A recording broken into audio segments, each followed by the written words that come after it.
이제 이것도 나름의 이제 노하우가 쌓이고 이게 적절한 수준으로 균형을 잡아가는 것도 사실 엄마로서 이 구력이라고 해야 되나요? 그렇죠. 이게 쌓이면서 생겨나는 노하우가 될 텐데 비법이 있을까요? 혹시 비법이 있으세요? 좀 더 일반 엄마 이야기하면 더 좋을 것 같아서. 더 많이 붙어 있으니까. 네, 저는 이제 아이들하고 함께 있다 보면 기가 따가울 때가 많아요. 기도 따갑고 몸도 아프고 아들들이 되게 매달리고 치대면 이 뼈가 아파요. 이거 무슨 권투 선수입니까? 막 너무 아파요, 진짜 뼈가 아들들의 뼈가. 그리고 또 막 둘이 잘 놀다가도 막 싸우고 이러다 보면 어느 순간 내 정신이 저 하늘 안드로메다에 가 있거든요. 그러면 이게 차고 차다가 폭발할 것 같은 거예요. 그럴 때 되면 저는 방으로 들어갑니다. 그러면서 아이들한테 엄마 지금 너무 지쳐서 힘들어 있으니까 몇 분만 쉬고 나올게. 10분, 20분 뒤에 너네 만나자. 그러면 아이들이 막 그래도 엄마가 좋으니까 또 엄마 옆에 막 오려고 하는데 저는 그때 엄마 지금 쉬고 있잖아. 오지 마. 이래요. 그러면 이제 아빠가 있을 경우에는 애들 데리고 나가고 저 혼자 그 20분 동안 좀 이제 생각도 하고 뭐 이제 음악도 듣고 뭐 이제 여러 가지를 하는데 아이들 표정이 너무 슬픈 거예요. 엄마 지금 힘들대. 우리 같이 옆에 가면 안 돼. 막 이러면서 슬프면서 막 나가는 뒷모습이 애처롭고 짠한데 그렇다고 내가 너희들 그래 내 옆에 와서 놀으렴 하기에는 너무 내가 막 너무 떨어져 있는 거예요. 그래갖고 근데 이게 또 아이들한테는 어떨지 또 걱정도 되기도 하네요. 저는 지우 씨 궁금한 게 20분이면 충분해요. 20분이면 다시 너무 짧다고 생각했습니다. 네. 아 솔직히 방송에서 2시간? 아유 2시간 적정합니다. 네, 그렇게 하는데 근데 2시간 되면 더 크게 폭발이 되거든요. 얘네들 밖에서 더 난리치니까 최대한 30분 안에 좀 이제 뭔가 이렇게 좀 계속 이렇게 서서 왔다 갔다 하잖아요. 그 아이들 챙겨주고 일하고 막 밥도 챙기고 하다 보니까 잠깐 누워갖고 이렇게 쉬는 것만으로도 좀 되게 저는 안식이 되더라고요. 그래서 시간이 많으면 애들이 또 막 난리가 나니까 한 30분 정도 눈을 감고 있어요. 근데 아까 지금 나만의 시간을 갖겠어 라고 이야기할 때 아들이 슬퍼하더라. 그게 또 내 마음에 걸리더라. 이 이야기 하셨는데 그렇기 때문에 지우 씨 입장에서는 이 방법이 맞나? 이렇게 생각하실 수밖에 없을 것 같아요. 근데 그런 경우 좀 보시지 않으세요? 이 사례는 어떻습니까? 좋은 사례입니다. 전 되게 건강하다고 보고 생각하면서 들었어요. 그러니까 물론 제가 그 마음은 너무 이해가 돼요. 왜냐면 아이한테 내가 그렇게 얘기할 때 아이 표정이 하면서 시무룩하면 내가 뭐 이렇게까지 해야 되나 싶기도 하고 내가 좀 체력이 좋았으면 좋았을 텐데 이런 마음이 드실 것 같아요. 근데 저희가 이런 프로그램 할 때가 있어요. 엄마랑 아이들이 같이 모여가지고요. 종이 테이프 갖고요. 인위적으로 자기 공간을 만드는 걸 나눠서 놀이치료를 할 때가 있어요. 아주 보통의 엄마와 아이들. 초등학교 1학년, 2학년 아이들. 그러면 되게 신기하게 아이들은 막상 그 상황이 되면 자기 걸 탁탁 만드는데요. 엄마가 자기 거 만드는 걸 굉장히 어려워하고 밟으면 안 되거든요. 근데 아이가 들어오는 걸 막지를 못하는 거예요. 그런 경험을 통해서 이 엄마들이 자기만의 심리적 공간을 갖는 걸 굉장히 익숙하지 않아져 버렸구나. 우리가 원래 이렇게 산 건 아니었을 거란 말이에요. 그렇죠. 몇 년 그렇게 사니까요. 아이가 오면 다른 사람한테는 아니야 라고 말해도요. 내 아이한테는 그렇게 말 못하는 거예요. 근데 실은 그게 없으면요. 아이를 받아줄 수 있는 스페어가 안 생기거든요. 그걸 통해서 사실 엄마들이 많이 느끼고 그래요. 저는 아이한테 말하는 방식을 조금 바꿔보시면 죄책감을 더실 수 있지 않을까 싶어요. 왜냐하면 내가 힘드니까 쉴게 라고 하면 아이 입장에서는 내가 엄마를 힘들게 하는구나 라고 느낄 수 있어요. 그렇게 느끼는 것 같더라고요. 근데 그게 아니라 주체를 나로 바꿔서 엄마는 이만큼 활동하면 이만큼 쉬는 시간이 필요해. 엄마한테 시간을 좀 줄래? 그러니까 이건 내 책임인 거예요.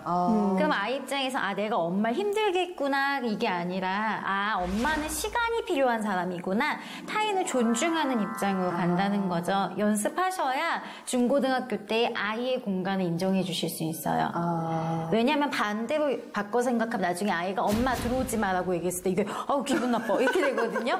근데 내가 이걸 먼저 존중받고 서로 다 이야기가 되면 나중에 아이가 엄마 나 혼자 있을래 라고 했을 때 그게 서로 무슨 일 있어? 이것보다는 그치 필요하지 나처럼 이렇게 이제 서로 나중에 잘 될 수 있는 여지도 많기 때문에 대화법만 바꾸시면 되지 쉬는 건 너무 좋습니다. 근데 저는 그것도 궁금해요. 그렇게 이렇게 차근차근 엄마는 시간이 필요하단다. 이렇게 벌써 얘기하셨네요. 네.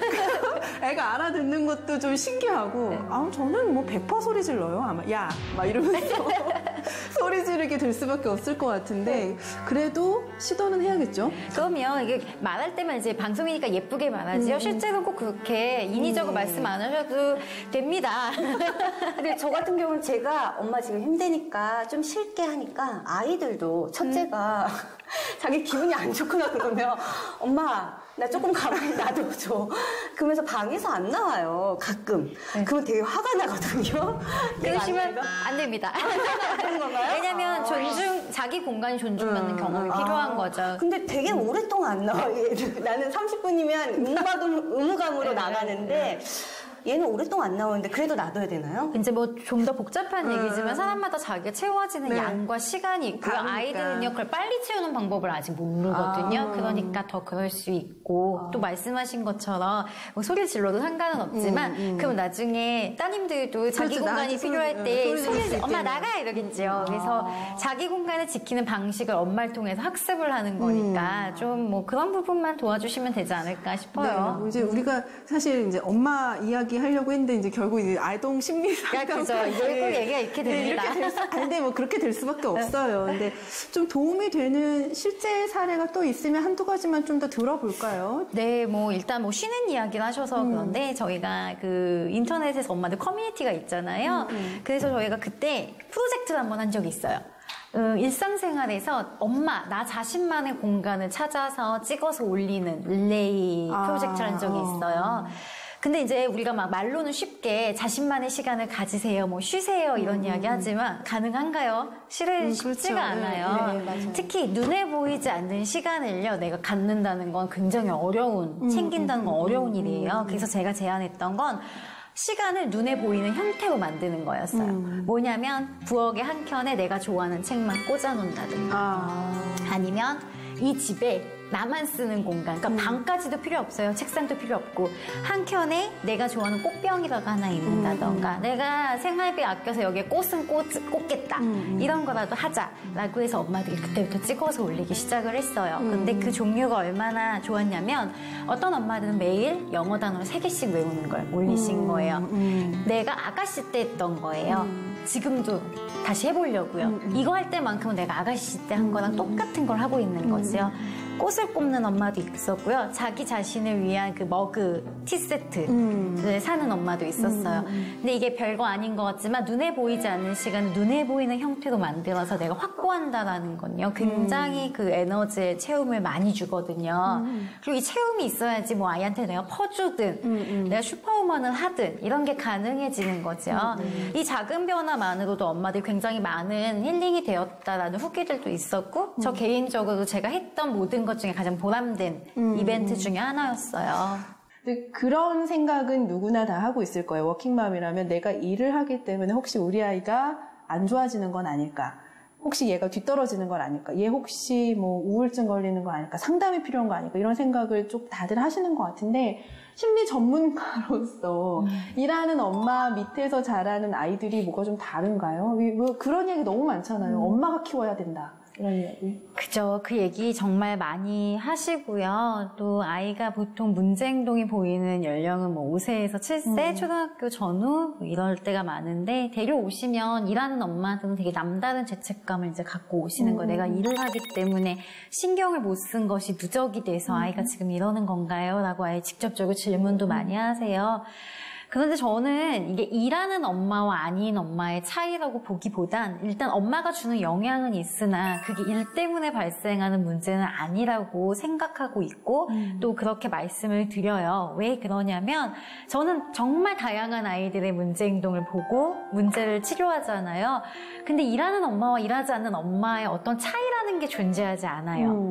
뭐냐면 아이한테 영향을 미치는 건 그 육아에 지금 참여하고 있는 엄마의 상태인 거지 엄마가 정말 물리적으로 얼만큼 부재하냐 있느냐는 중요하지 않다는 거죠. 물론 엄마가 한 달 내내 뭐 나가 있는 직업이라든가 이러면 좀 영향이 있을 수도 있지요. 그런데 우리가 사실 밤이 돼서 돌아왔을 때요 아이한테 되게 집중적으로 상호작용을 해주는 것이 더 중요한데 하루 종일 아이랑 같이 있는다고 해서 아이한테 화를 내지 않거나 항상 잘해줄 수 있거나 이런 것이 아니라는 거예요.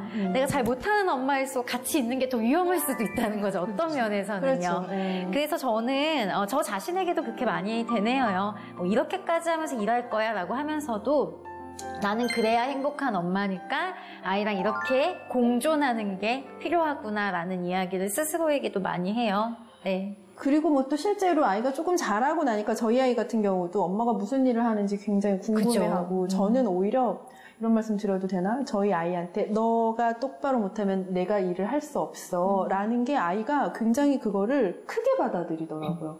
근데 이제 제가 이론적으로 알고 있는 부분들을 말씀드리면 실은 이제 워킹맘이어서 나가서 그런 게 아니라 아이들이 일반적으로 돌 전후부터 그 이후한 18개월 사이까지 여전히 계속 불안해요. 왜냐면 아이들은 눈앞에서 사라지는 게 계속 존재한다라고 믿지 못하거든요. 그러니까 눈에서 없어지면 그냥 없어지는 거예요. 그러니까 엄마 다시 올게 이게 얼마나 어려운 개념이냔 말이에요. 그래서 이건 사실 일을 해서가 아니라 그때는 엄마한테 화장실도 못 가게 하는 게 원래 아이들의 생리라는 거죠. 근데 이제 엄마가 이걸 일하러 나가는 장면과 만나게 되니까 죄책감이 이제 폭발을 하는 건데 어떻게 보면 발달상 당연히 있을 수 있는 부분 뭐 일을 해서 애착이 부족해서 이런 부분은 아닐 수 있다라는 거죠. 그렇기 때문에 좀 예방하는 차원에서는 말씀하신 것처럼 내가 나가야 될 일이 정해지면은 그 전에 조금씩 잦은 외출로 연습을 시키고 갔다 온다. 잠깐 이제 맡아주는 사람과 여유를 많이 갖고 시작을 하는 것들 그리고 이제 잠깐 나갔다가 다시 들어오는 거. 왜냐면 아이한테는 어쨌든 연합이 자꾸 돼야 돼요. 나갔지만 다시 들어오는구나. 그래야 이제 큰 이별을 준비할 수가 있는 거지요. 하지만 이렇게 해도 아이는 옵니다, 무조건. 첫 번째 날에는요, 최소. 독해져야죠. 어쩔 수가 없어요. 내가 일을 하기로 결정을 한 거고요. 아이도 이제 내가 다시 돌아온다는 걸 배우는 거니까요. 어쩔 수 없는 부분입니다. 근데 이게 지금 우리 엄마들보다도 아빠가 이제 아이 우는 걸 보면 맞아요. 더 힘들어하는 것 같아요. 저희 남편도 우리 큰아이가 울었을 때 야 이렇게까지 해야 돼? 이렇게 말했던 게 생생하게 기억이 나고 또 이제 제 주변의 이야기를 들어보면 아빠가 더 힘들어하더라. 야 너 그냥 이러지 마. 여기서 이런 이야기가 나오거든요. 아빠의 마음은 이해해줘야 되겠죠, 그래도? 그렇죠. 또 어쩔 수 없는 부분들이 있죠. 어차피 본인은 안 나가지 않을 거니까요. 아빠는 일을 할 거니까. 네, 이해는 하지만 어쩔 수 없어 라고 사실 좀 단호하게 설명을 해야 되고 전 그래서 엄마들한테 이게 아이가 왜 그러는지에 대해서 설명할 수 있어야 된다. 남편이나 이제 시부모님이나 친정엄마한테 그냥 엄마도 같이 동동동 어떻게 이러면 다 같이 불안하고요. 이럴 수 있대. 이미 다 확인했어. 이럴 수 있고 우리가 며칠 이렇게 똑같이 하면 아이가 오히려 안정감을 찾는 거예요. 우리가 불안해하면서 아이를 어떻게 이렇게 쳐다보는 게 아이가 더 힘들어 라고 똑부러지게 우리가 설명할 수 있게끔 사실 저도 도와드리는 역할을 많이 하고 있죠.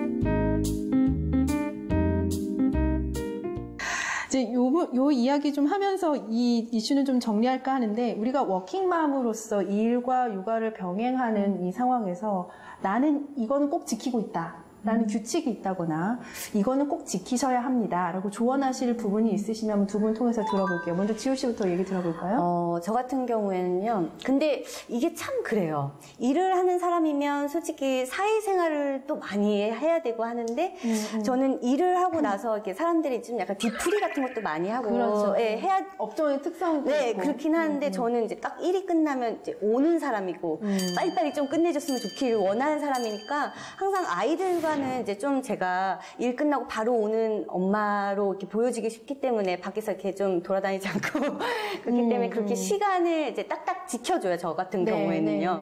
저도 일단은 비슷한 맥락인데요. 이게 일을 하다 보면 우리가 잘하고 싶은 욕구가 있기 때문에요. 하다 보면 결국 균형상의 문제가 발생을 하게 되네요. 저 역시도 그렇고요. 일하는 엄마들에게 제가 보통 똑같이 조언하는 거는 저도 그렇게 하고 있지만요. 실은 들어오고 나서요. 아이랑 퀄리티 타임 보내야지 라고 하지만 5분에서 10분이 힘들어요. 근데 우리가 전업 엄마들이 아이와 놀이에서 관계를 좋게 하는 것도요. 하루에 10분을 제한해요. 절대로 많은 그 시간을 권유하지 않아요. 왜냐하면 우리가 한 인간한테 집중하는 게 10분을 넘기가 정말 힘들거든요. 근데 어린 시절에는 한 뭐 다 6살까지는 놀이. 초등학생인 경우에는 하다못해 보드게임이라도 해주거나 얘기라도 나누거나. 근데 이게 내가 주의하셔야 되는 게 대화를 했다고 하는데 내 얘기하는 경우가 더 많거든요. 그게 아니라 얘가 하는 걸 듣고 반응해주는 시간으로만 10분을 이야기하는 거예요. 주도권이 아이한테 있는 시간. 사실 그게 매일매일 쌓이면요. 일주일에 70분이에요. 그럼요. 충분합니다. 네. 또 한 가지는 여기에 보태면요. 생각보다 많은 부모님들이 눈 맞춤을 안 하세요. 네, 밤에 자려고 누웠을 때 이제 저희 회사에서 만든 이제 체크리스트도 보면요. 눈 맞춤에 대한 체크가 있는데 나중에 저희가 이제 엄마들 분석해서 보면 눈 맞춤에 체크를 잘 못하세요. 아이 재우고 나서 생각해보니까 오늘 애 눈 맞춘 게 생각이 안 나신다는 거예요. 왜냐면 집에 와서 밥 먹어. 씻어. 자, 어서 자, 누워, 같이. 심지어 누워서도 핸드폰 이렇게 보실 때도 있잖아요. 그러면 아이랑 눈 이렇게 한번 마주치고 얘기하기가 쉽지 않은데요.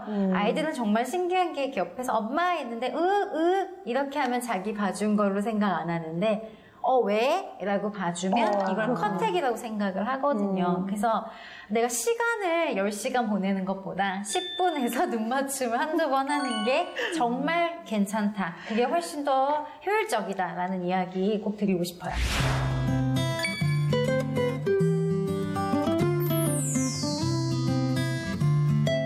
자, 우리 그러면 이제 아이를 낳았으니까 출산 이후에 우리 마음에 대해서도 이야기 나눠봐야 할 텐데 이거 우울증 이야기 안 할 수 없습니다. 왜 그렇게 우울한지. 저는 제 성격이 이렇게 막 우울하거나 우울감 자체를 견디지 못하는 사람인데도 알 수가 없이 우울한 거예요. 왜 그랬는지 모르겠어요. 근데 누구나 다 그런 시기를 거치거든요. 지유 씨도 그러셨죠? 네, 그렇죠. 딱 낳자마자 이제 산후조리원에 들어가잖아요. 딱 들어갔는데 너무 슬픈 거예요. 왜 슬프지? 왜 때문이지? 저는 네, 호르몬 때문인데 저는 이제 자연분만을 해서 이제 뭐 성공했다 했는데 이제 모유수에서 좀 딱 걸렸어요.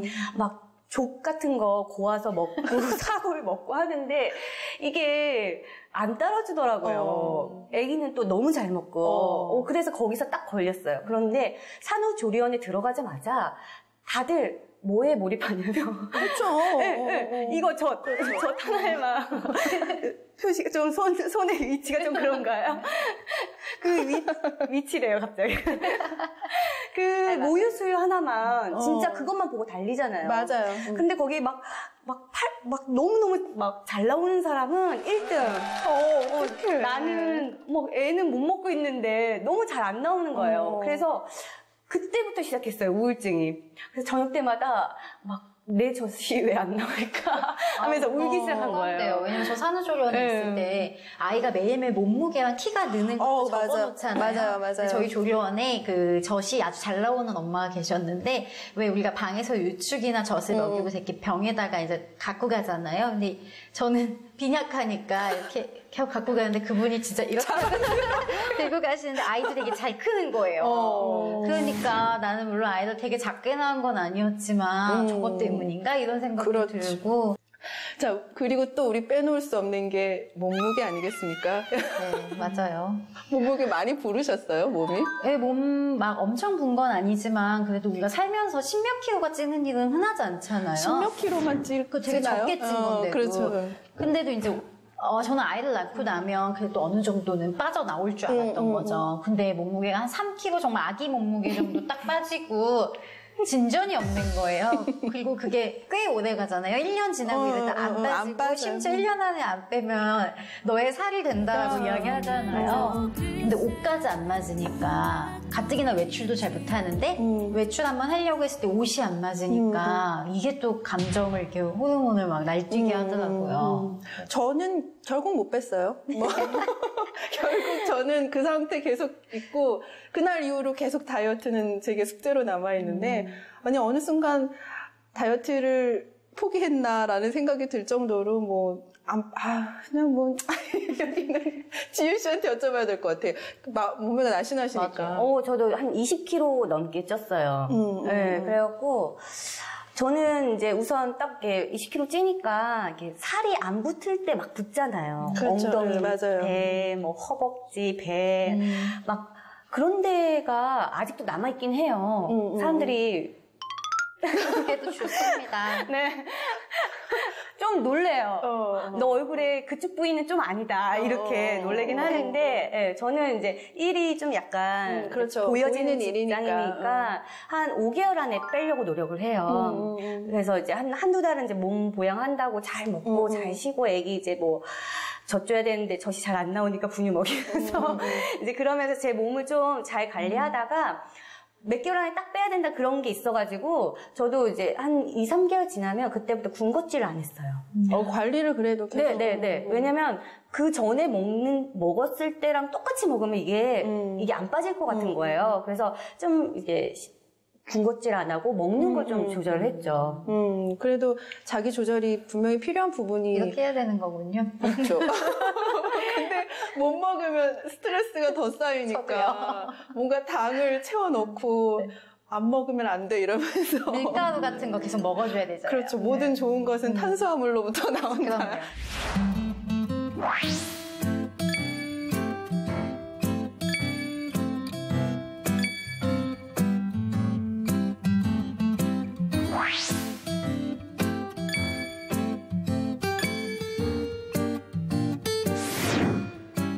자, 아까 이다랑 씨가 얘기를 얼핏 하셨는데 그 출산을 하고 나서 내가 달라진 사람이 된 게 아닌데 나를 다른 사람 취급한다 이런 말을 얼핏 했는데 저는 조금 저는 견해가 다른 게 확실히 달라진 사람이 되는 것 같은 생각이 들거든요. 뭔가 나도 알 수 없는 능력이 좀 생기는 것 같고 저는 대표적인 게 우리 아기가 그때 저는 거실에 있고 아기가 저 끝방에 이제 혼자서 있었는데 그때 유모님이랑 근데 아기가 살짝 뒤척이는 소리가 들렸어요. 그래서 제가 막 갔더니 아기가 진짜 깬 거예요. 근데 옆에 돌봐주시던 분은 자고 있었어요.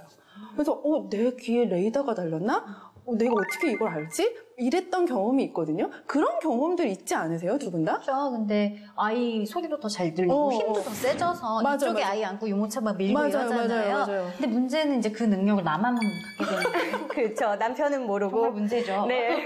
제가 이 얘기를 왜 꺼냈냐면 왜 남편은 이걸 못하는지 이 얘기를 해보려고 들어요. 이상하게.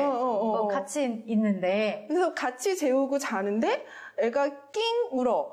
왜 나만 깨지? 맞아요. 왜 나만 깨지? 왜 그러는 거예요? 그리고 저만 깬과 동시에 몸이 같이 딱 일으켜지잖아요. 맞아요. 근데 보면 자고 있고 제가 이제 아이 아플 때도 그렇고 나중에 못 들었어? 이러면 정말 못 들었다는 거예요. 여기 남자 패널 없어요. 여쭤보고 싶거든요. 진짜 안 들리는 건지 안 들리는 저희 정말 여쭤보고 싶습니다. 왜 못 듣는 겁니까? 이렇게 물어보고 싶은데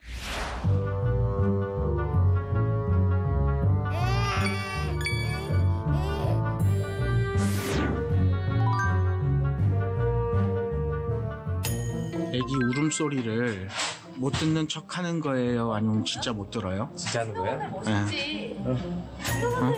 못 들은 척. 왜 못 들은 척 하십니까? 출근해야 돼서. 출근 힘들어서, 네. 못 듣습니다. 잘 모르죠. 그냥 안 들리니까 안 들어요. 못 들은 적이 더 많은 것 같아요. 들어서 깬 적도 있긴 하는데 들어서 깬 적 때는 이제 거의 엄마가 먼저 이미 발견해가지고 달래고 있더라고요. 같이 앉아서 그랬는데 못 듣습니다. 못 들어요? 네. 왜 못 들어요? 잘 안 들리던데. 못 들었죠. 왜 못 들어요? 그만큼 피곤하게 사니까 깊이 잠드는 거죠. 절반은 제가 일어났죠. 아, 절반 일어난다. 그러면 안 일어났을 땐 못 듣습니까? 못 듣는 척 합니까? 두 가지가 절반씩 섞여 있습니다. 뭐라고? 못 들은 척 할 때 50%, 진짜 못 들은 거 50%. 듣습니다. 듣는데 일단 같이 아이들과 엄마하고 저는 좀 떨어져 있고요.